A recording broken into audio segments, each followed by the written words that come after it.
Hello and welcome everyone to this very important video. In this video, we are going to check out what Tesla Robotaxi will actually do to Waymo, the big competitor that is lauded across the world by Wall Street and some other analysts and pointed out as the one problem for Tesla to scale robotaxis and self-driving autonomous vehicles across the globe. So is it true or is it not true that Waymo is a problem for Tesla? Of course, you already know by the title that I don't think it's true, and I think Waymo has already failed. Here's exactly why. Before we go into Waymo, what happened to Tesla? We just had an important earnings call where Elon and the team confirmed that the transformative pivot point in Tesla's history is approaching in June, which is only a few weeks from now. In June, in Austin, Texas, USA, they will launch the first true robotaxi network where you can hail self-driving cars, jump into the car, and get driven around by a computer, by an AI. So what we know about it is Tesla is working on this very cool Cybercab, which is a new car that doesn't have a steering wheel. And this new car, the Cybercab, this one, is coming out in 2026 at scale. Now, what is so important about the Cybercab? It is the first car in the world that is dedicatedly developed and designed to scale as a purely autonomous vehicle with no steering wheel, no pedals, and optimized for costs. So they can actually, and for experience, they can roll them out at the millions, and they're optimized for passenger experience. So you can just hop in and out, big doors, nice big seats, very easy to get in, very easy to get out, and a lot of space because they're electric and have none of these steering things. Second, the launch will actually happen with the famous Model Y, the world's best-selling car created by Tesla. And there will be no prototype Cybercabs at launch in a couple of weeks or in 4 weeks. And the Model Y will be the central car for the pilot and the scaling of that pilot. Now, I think that's actually a good thing because the Model Y is the world's highest produced car. It is tremendously reliable. It has the best self-driving software right now. So this looks all very interesting. Hey, creating these videos is a lot of work. Please like and subscribe. It really helps out the channel. Now let's get back to the video. Now, what about Waymo? Who is Waymo? And what is the Waymo debate? Maybe you have experienced and seen Waymo in Los Angeles, in San Francisco, in Austin, Texas, in Phoenix, and a small number of other cities where Waymo has been trying out autonomous driving for quite a while. To be precise, they have started this pilot in 2018. Waymo is owned by Google, and they started in 2009 trying to figure out self-driving with a car. Here's how this thing looks like. It looks a little bit like a genetic mutation if cars would reproduce with genes, but they don't. So they plugged all these little pieces and boxes on the car. They're using something called LiDAR on top of cameras, which is a laser radar thing, because they believed back in the days, people back in the days believed that in order to have self-driving and an intelligent self-driving car, vision is not enough. You need other sensors other than vision. Now, to this day, I don't understand how people could develop that belief, because obviously the only self-driving organism in the world are humans, and humans have two eyes, 1, 2, no LiDAR, here's no box at my head anywhere. So I can drive pretty well. And if you, instead of giving me 2 eyes, give me, let's say 8 or 10 eyes, like a Tesla, and give me a brain that is the size of a city block, right? The new GPU centers, I think that's more than enough to beat humans. But for some reason, someone back then said, no, I also want LiDAR randomly. And so they bet everything on LiDAR, which creates many problems. We will go into this in a second. So they are already in some cities. They started in 2018. But as you know, Google and the subsidiary Waymo, they are not a car company. So they have to buy these cars, not these cars. They buy the underlying car, this thing from Jaguar and some other people. They have now a new alliance with Hyundai for the Ioniq 5. But all these little boxes and all these little sensors are plugged onto the car manually by Google. And that is the reason why since 2018, they only developed 700 cars that are currently active. I will go into the quantities and how they compare with Tesla in a second, but it's not just a very low scale thing. They also developed a technology that is very behind the times right now, which is a kind of manual city mapping technology. So it's not that the car understands anything. It's not that the car sees streets and recognizes it and has a cortex, literally like Tesla.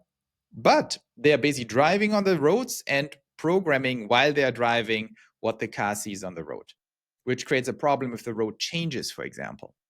Or if it's a new city, the city needs to be mapped. It's called mapping. And then they have remote operators because, of course, it all doesn't work very well. So you need remote operators to watch the cars while they are driving.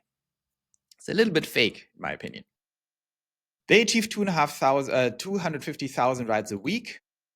Recently announced, I think in April, announced at the Google earnings call just a couple of days ago. And that's kind of where we are at. Now, if you are an analyst that is a little clueless and doesn't fully understand the technicalities of intelligence and full self-driving, you would think Tesla is 7 years behind because these guys launched in 2018. Now Tesla launches in Austin, and they said 10 to 20 cars on day one in Austin. That's what Elon said, 10 to 20 cars Model Ys at day one. So if you're an analyst like, well, they have 700, they will have 20. Waymo's way ahead. They needed 7 years. So Tesla likely also needs 7 years, right? No, that's not right. But that's what people think. How can Tesla overtake and beat a company like Google that is in that market for already 7 years, has 700 cars, if Tesla launches with 20 and starts only today? That's on the surface how it looks like. Now, before I go into the details, I want to do a little excursion. That's an excerpt from the Pioneer Academy. Go to pioneeracademy.com, by the way, where we in Pioneerlands, pioneerlands.net, actually prepare ourselves for the age of AGI and are developing an academy that teaches us the central things about the future where we have to be prepared for. And one of the central academies in the Pioneer Academy is the Reality Engineering Academy. That is an excerpt from that. So the engineering fallacy. What is the difference between engineering reality and engineering a technical subset of reality? And how does it reflect on Waymo and Tesla? I will tell you exactly how. Look at this.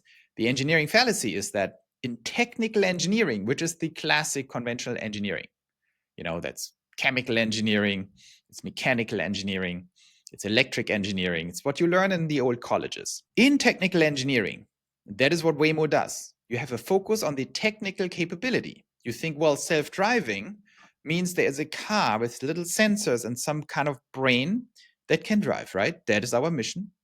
Let's raise money from Google, hire a bunch of engineers, and solve the problem. So we have a car that drives around. That is what I call a science project because it's not thought through. It is taking the technical objectives and trying to make them happen. Sounds good, right? But we will see in a second why it's not good. It's geeky and it's academic. It's what universities do. It's also, Boston Dynamics, for example, is another great example. NASA was a great example. It's all these technical geeks who get technical objectives and try to technically make it happen. Why is this not smart? Well, it's very restrictive on the dimensions that you optimize for. You try to optimize on the technology dimension and maybe on safety. Okay. Why is this different from reality engineering? What pioneers do, what Steve Jobs did with the iPhone, or what Elon Musk does with Tesla, and what we do in Pioneerlands. Well, reality engineering says, who cares about the technical problem? The technical problem is just a subset. Of course, we have to solve it, but that's not enough. What we need to engineer is not a technical problem. We have to engineer reality. Our endpoint, our target state of engineering is not a technical thing. It is a reality thing. When we are done, reality itself has to be changed. It has to be changed in fundamental ways. And reality itself, that new reality we are creating, needs to work. That thing needs to be optimized. And what is the difference between a car that drives itself and a new reality? A new reality is not about driving cars. A new reality is about a new unlock for a mode of transportation for all humans, for human societies, for the economy, for the regulators, and of course for the cars too. So the dimensions here expand dramatically. You need to solve, number one, the economics before anything else. Because if you have self-driving cars that are slow or expensive or unsafe, no one is going to use them. It's of no use to solve that problem, just technologically. So number one, you need to solve the economics. How do you make a robotaxi really cheap so people actually can just use it? How can you become 3 times cheaper than Uber? How can you knock out the entire car market by making it so cheap to drive around with a robotaxi that you don't need a car anymore, that you don't want a car? Because a car just sucks out the money, sucks you dry. That only works if the robotaxi isn't more expensive than your car, and Waymo is far more expensive than owning a car. The second is, of course, you have to solve the technology. You need superior technology, but the technology needs to be tied into the economics. Then, in order to achieve the economics, you also have to achieve manufacturing at scale, something Waymo completely ignored because Waymo can't even manufacture cars. How are you going to roll out robotaxis if you don't manufacture cars? Well, you have to go to other car makers, pay them a lot of margin. These car makers can't even compete on their own against Tesla. And now they also want margin on top and then send the cars to Google. They have to then plug in their weird sensor kits, drive it and cost through the roof. And so your economics are destroyed. So if you do not also optimize for manufacturing scale, it's bad. Then you have to optimize for safety. This thing can't crash. It needs to be scalable without creating safety issues. And you need to have politics under control. How does Google have politics under control? Well, not as much as Elon, that is for sure. As we see right now, because Sean Duffy, the Secretary of Transportation for the United States, followed by Norway, by the way, suddenly announces that they will help making this all happen. Why? Because Elon already went into politics and made sure this happens. So, and then 5, that sounds a little dumb, I understand, but everything else. Now here's why it's not dumb. Everything else means that if you're a reality engineer, you don't care about any subset of reality. You only care about the entirety of reality. And when you engineer something, you have to simulate all components that might be a problem and need to be optimized. And you know that you don't know all components. That's why you have to have a reality engineering approach.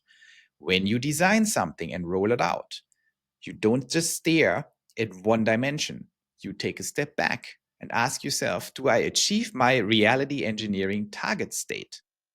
Universal, cheap, scalable transportation infrastructure that is autonomous for all people. Whatever needs to happen has to happen. Hey, if you want to stay ahead of capital markets and the next Tesla moves, join us in Pioneerlands. Here we track Tesla, capital opportunities, AGI disruption, and politics. It's your critical information advantage in the age of AGI. It's free and the link is in the description. Let's get back to the video. So why is Waymo not a competitor for Tesla? Let's go through the reality engineering comparison. Does Waymo have a future vision of $1 per mile? No, clearly not. They never even tried it. They never had any plan to get to that point. Or if they had a plan, they're the worst engineers I've ever seen because they didn't take any reasonable steps to get there. They ignored all the dimensions necessary to get to $1 per mile. If you do not do that, you are dead on arrival, no pun intended. You're dead on arrival. Like, how is Waymo not trying to get to $1 per mile? Are they trying it? Then they're the worst people in doing their job, because where is your plan for vertical integration? Where's your plan for manufacturing? Where's your plan for a universal neural net end-to-end technology? They don't have it. So the only explanation is that was never their goal. Or if it was their goal, they are very bad at their job. Key lever, I talked about it, $1 per mile. And here are the 6 reasons, as promised in the thumbnail, the 6 reasons why Waymo is dead today. I always joke, it's not a joke, but it sounds like a joke. The one reason Tesla is not going to kill Waymo is because Waymo was never alive. In order to kill something, it needs to live first. And Waymo doesn't live. It's dead on arrival. So let's go through it. Reason number 1, you need a universal full self-driving FSD technology. Waymo never had that. Waymo never tried it. They basically have city mapping by hand. They need to drive through every single road. And if you change the road, Waymo loses it. They can't drive there anymore. Right? If there's a construction site and you change the road, Waymo's confused because they hand map that stuff. They also have no path of getting to universal FSD because it's just not part of their technology stack. To give you some ideas about scale, Waymo has 30 million miles driven and trained. Okay, Tesla, I'm very critical on Tesla. I'm observing this closely. They are not there at universal FSD technology yet, but they're extremely close. With version 13 of the Tesla FSD, they're nearly there. Very likely they're breaking through that critical 10,000 miles per intervention, right? That's the key metric. How long can you ride, autonomously without a critical intervention necessary by a human? They need to hit these 10,000 miles. Waymo's at 17,000 miles, they say. So it's very likely that they have this breakthrough in June because they're nearly there. And based on the compute build out, the iteration speed, it's pretty safe to say that version 14 will push us over that thing. Tesla also has 6 billion miles in training because they have 7 million cars on the road that collect that data. So they have 6 billion miles of training data versus 30 million miles of training data. They also have massively more compute, which is important, in their Cortex cluster with roughly equivalent of 60,000 H100s, whereas Waymo doesn't even disclose that stuff. They have like ridiculously small compute because they don't even have the data. They don't have the right technology. This alone means Waymo is dead, completely dead in the water. Waymo couldn't even compete if they wanted against Tesla because they do not have the core technology. And that's only reason number 1 of 6. Reason number 2, you need hardware called the car of less than $20,000 in COGS, in production costs, because how are you going to deploy hundreds of millions of cars if they cost too much? If you want 1 million cars, you're talking about $20 billion. 1 million cars cost $20 billion. Look at Google's balance sheet. Can they afford 20 billion for 1 million cars? Well, they could. The problem is Waymo doesn't cost 20,000 per car. They cost 160,000 per car. Look at the balance sheet. Does Google have 160 billion to spend cash on cars? No. Google is not even close to having that. So that's very, very incompetent. And they have no path of ever getting there because their base cost for their stupid little cars with their sensor kits that they have to manufacture and then plug on the car, they don't work. It's a price disaster. Whereas Tesla easily can get to a $20,000 cost. They can actually get to $15,000 cost per car in 2026. And they're already at roughly $25,000 cost per car now. Because guess what? They're rolling out affordable Model Ys. Their current Model Ys are probably at 30,000. So the next generation that launches in June is at 25,000. Just think about that. If you tell Waymo, ignoring the fact that they can't even do that because they're missing the technology, whereas Tesla has it very soon, even if you tell them deploy 1 million cars, they don't have $160 billion to build them. Whereas can Tesla build 1 million cars? Well, guess what? What Tesla already does? They're building 2 million cars per year. So the answer is, of course, they can do it. Scaled hardware production, that's not just a cost issue, but let's assume they would bring down the cost. Can they even scale like that? They don't even have a path. They don't even produce cars. Google cannot produce cars. So they need to find one of the failing other OEMs, automakers, to do a deal. We have the tariffs in place. They can't go to China because then you're dead on costs at arrival. So you have to go to the United States. Who in the United States can scale EVs at that cost point? Like no one. Who has even the infrastructure and the logistics to pull that off, even if the cost would theoretically be there? So no one. Whereas Tesla not only could do that, but they're doing it every day already. They're done. This whole thing is already done. This is not a non-trivial thing. Then a demand unlock at scale. Can Google, if they would deploy 1 million robotaxis, can they even get demand for it? Well, no. How? They have to partner with Uber because Uber has a user base. But then that's a big cost problem because then they have split margins. Not that they have margins, but if they had margins, they have to split it. They're dead. All of them are totally dead. Whereas Tesla, well, guess what? Tesla can easily reach 100 million people just with its own brand power and the app, if they would make it available. Maybe, let's say 60 million. But then Elon also has X, and X has 600 million users. Imagine you have a little icon on X. I can guarantee you will have a little ride-hailing icon on X, the universal app. That's it. Done. You're done. You have 600 million users. These are non-trivial things, by the way. Good luck getting 600 million users for a new ride-hailing service. Way more than Uber, by the way. Then you need rapid infrastructure built out to actually maintain this entire thing. How do you maintain 1 million robotaxis? Well, Waymo has zero track record doing that. They have 700 cars right now. They have zero track record doing anything at scale.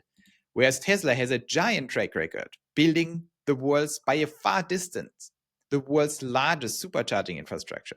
Now, can they also build maintenance facilities? Well, that's to be seen. But of course, Tesla has 10 legs up over Google building out that kind of stuff. They have already showrooms all over Earth. They have tens of thousands of charging stations. So yes. And then finally, just scaling experience here. That's the knockout punch in the end.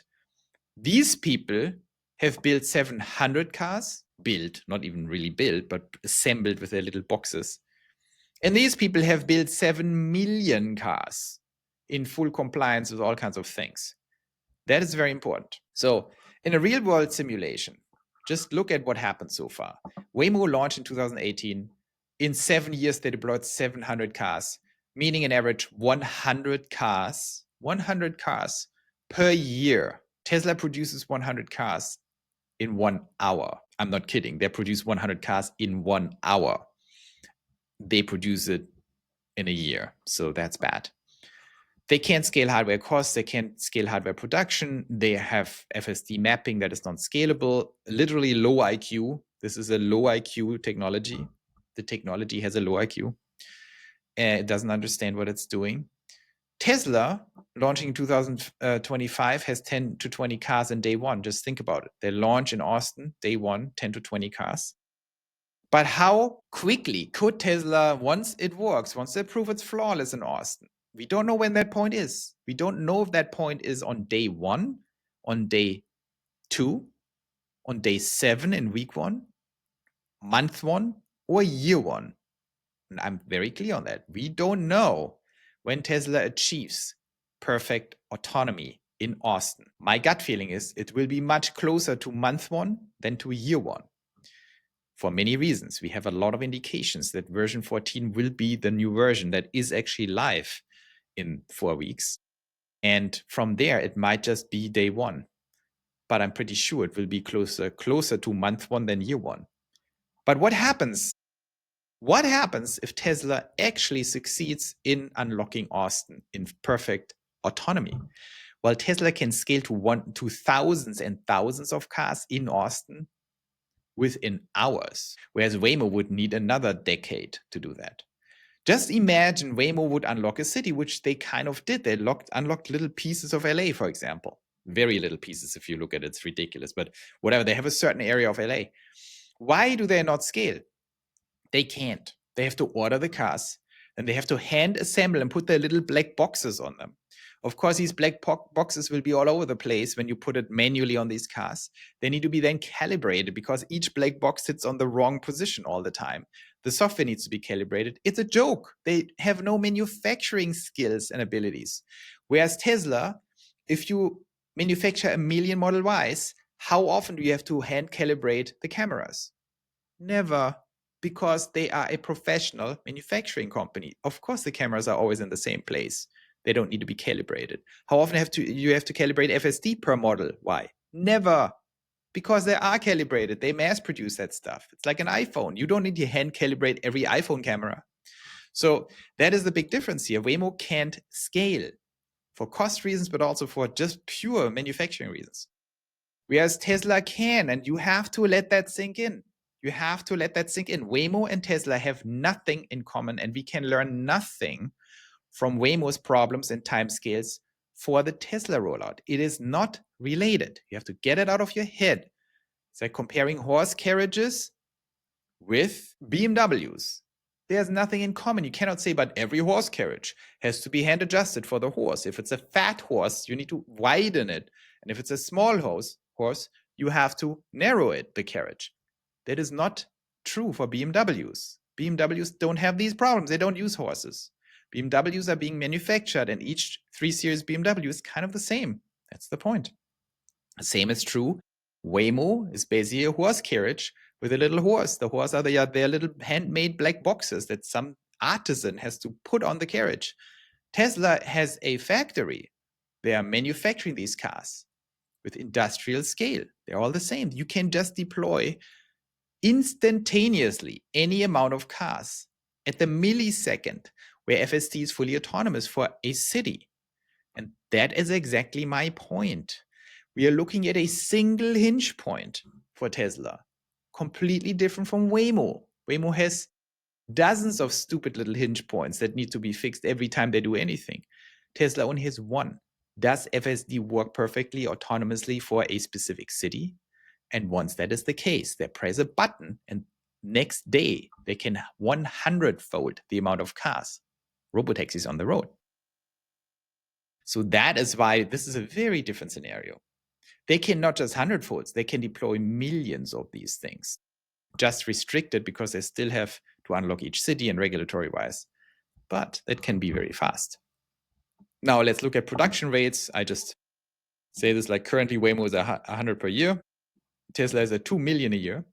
Tesla would have no problem immediately, instantaneously scaling this to 3 million, by the way, not even building out their factories. So we are talking about a lot of cars here. That is not the Cybercab, where they could do much more, because Cybercab production rate will, Elon says 5 seconds per car. Every 5 seconds, they will produce a car. Currently, they're at 33 seconds per car. Let's say Elon exaggerates and it's 10 seconds. Every 10 seconds, one Cybercab in 2026. So that will still, you can do the math, 3-fold that capacity immediately. So you're at 6-7 million run rate in the given infrastructure in 2026. So Tesla can actually churn out 6 million cars per year next year. And I think that easily, quickly exceeds 10 million a year. So there is absolutely no limit how quickly Tesla can deploy that stuff. And I tell you, every million robotaxis on the road makes so much money, you can't even imagine it. A lot of money, roughly $70 billion. So that's a lot of money. The cost per car, 60,000. So they manufacture 100 per year. They're 2 million per year. The cost is $160,000 per car. Here it's 25,000 and soon 15,000 per car. The quality issues per car is extremely high for Waymo because basically these are artisan cars. They're handmade because of their stupid little boxes. Because someone was dumb enough to think LiDAR is important.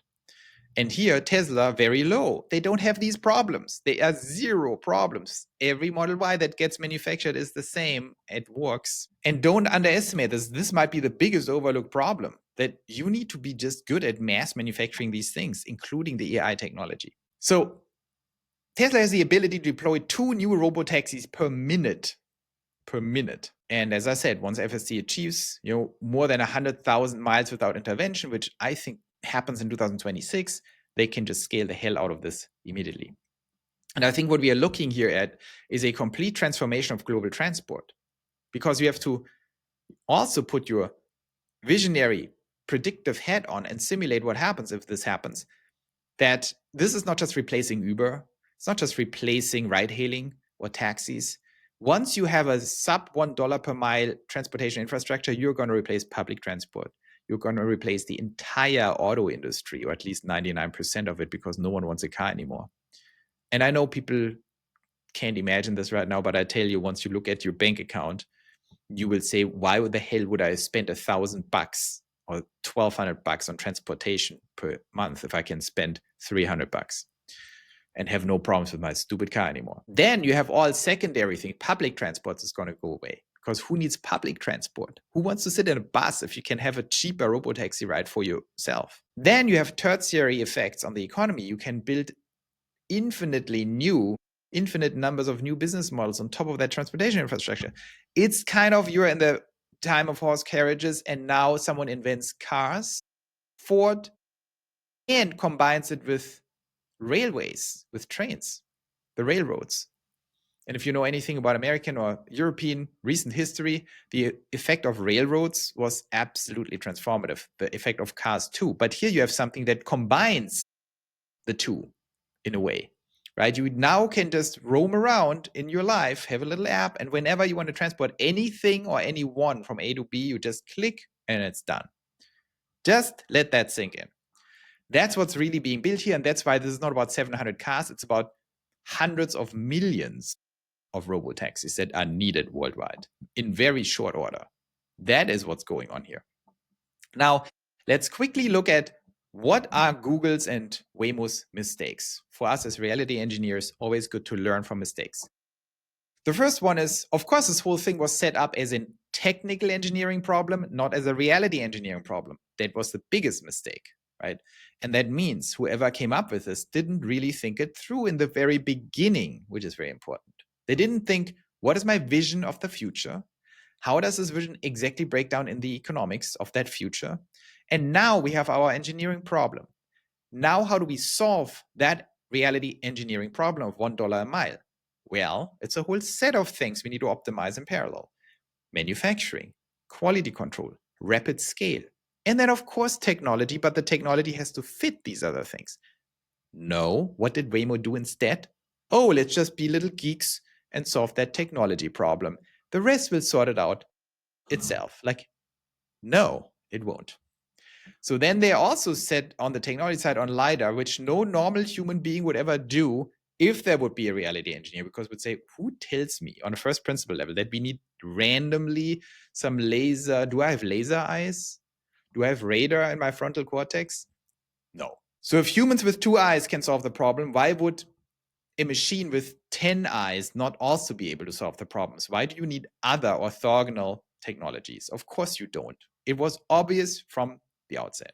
No, they ignored it. They put in LiDAR, and then they have a giant problem because it destroys cost, reliability, all kinds of things. They never, even thought about vertical manufacturing, which is a giant problem. Like, how are you going to make this all happen with a partnership with an OEM? How dumb is that? It's not going to work.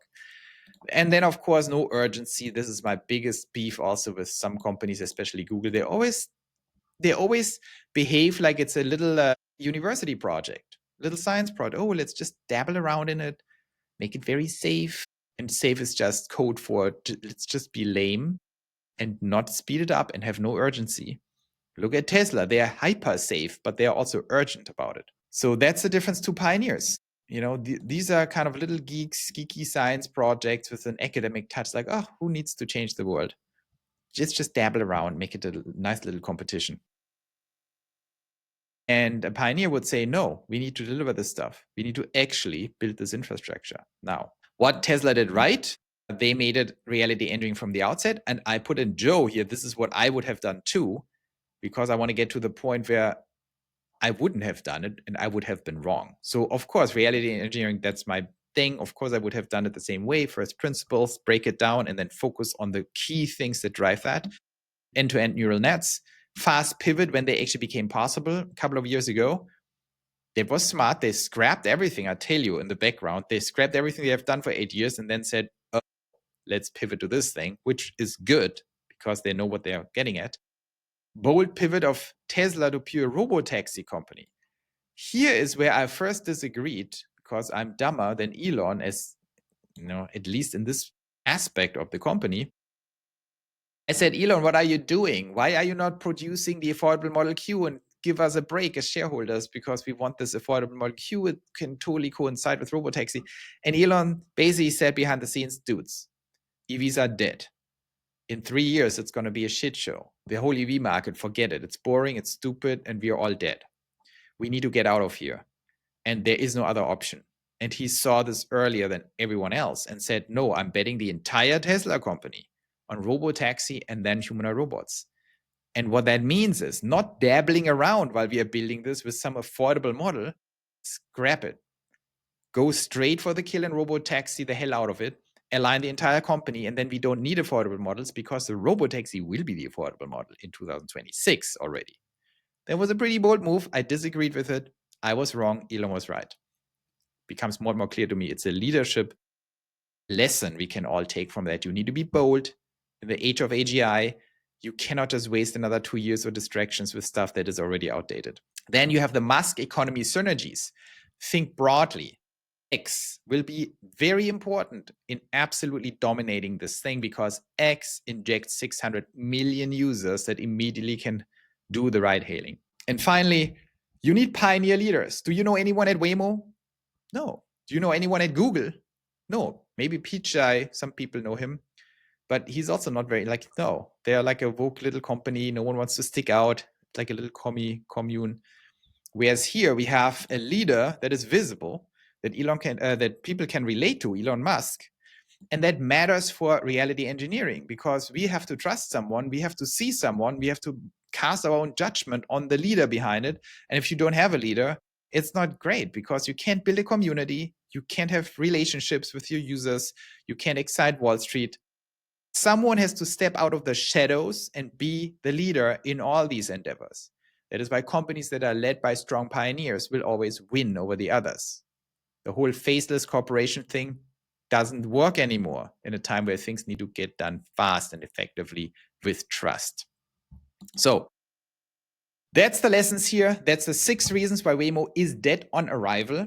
That's why I'm very excited about Robotaxi. That's why the whole debate, how they beat Waymo, is not even a debate. It's dumb, stupid. We should do another video on Uber, which is a much more formidable, opponent than Waymo, but they also have no chance. Uber is not dead on arrival, but they have no chance of survival. That actually rhymes. So we will have a video on that. That will include Bill Ackman, Hertz, and the whole Uber story. I think Tesla is going to wipe them all out very soon. And we should understand that the only thing that stands between a global infrastructure of hundreds of millions in robotaxis and today is Tesla showing that they can push FSD beyond the 10,000 miles per intervention threshold. Ideally 100,000 miles, but that's very close to 10,000, on a scale. Once that happens, it's absolutely game over. And to bet against that is not a smart move. So I hope that was helpful. Now you know why Waymo sucks and is dead on arrival. See you next time. I hope you enjoyed that.